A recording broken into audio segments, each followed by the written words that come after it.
Hello friends, রান্নাঘরে অঞ্জনা আপনাদের সবাইকে স্বাগত জানাই।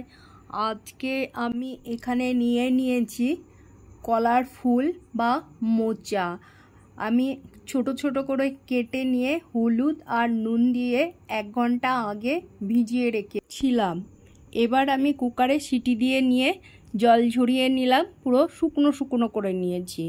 তো এই পুরো ভিডিওটা দেখার জন্য আপনাদের কাছে অনুরোধ রইল। তবে চলুন, আমি এইখানে প্রথমে পাঁপড় ভেজে নিচ্ছি।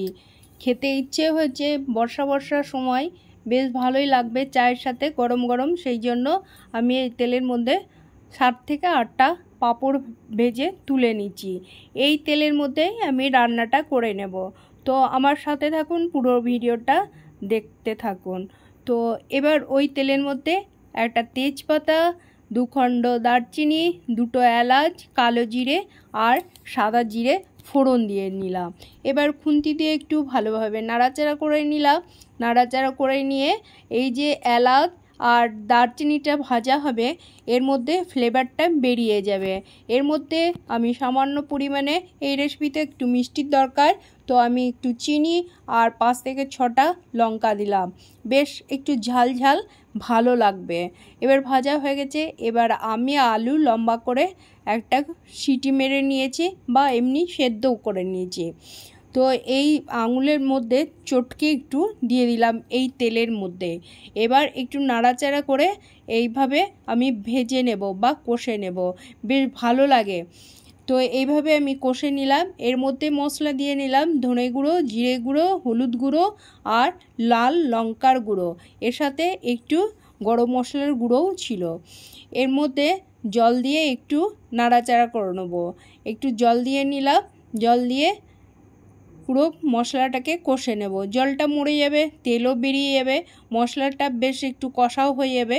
আলুটা দেখতে পাচ্ছেন একবারে পুরো মশলাটা কত সুন্দর হয়েছে।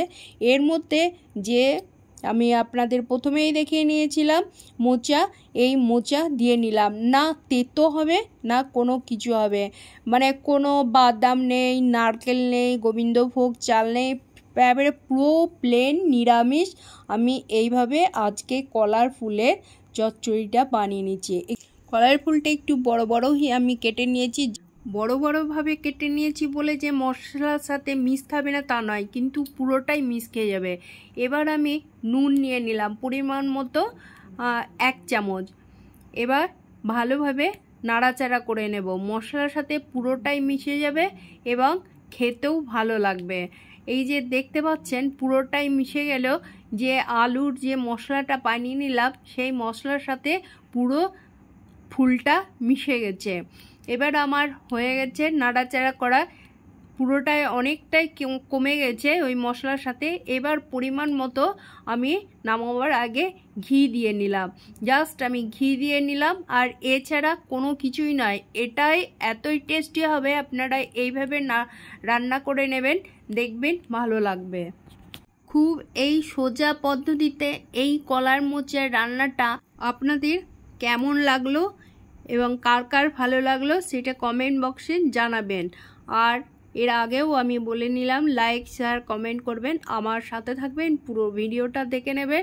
আমি এবার নিচে একটা ডিশের মধ্যে নামিয়ে নিলাম।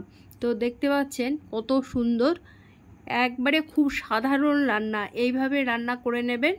এখানেই রাখলাম, ধন্যবাদ।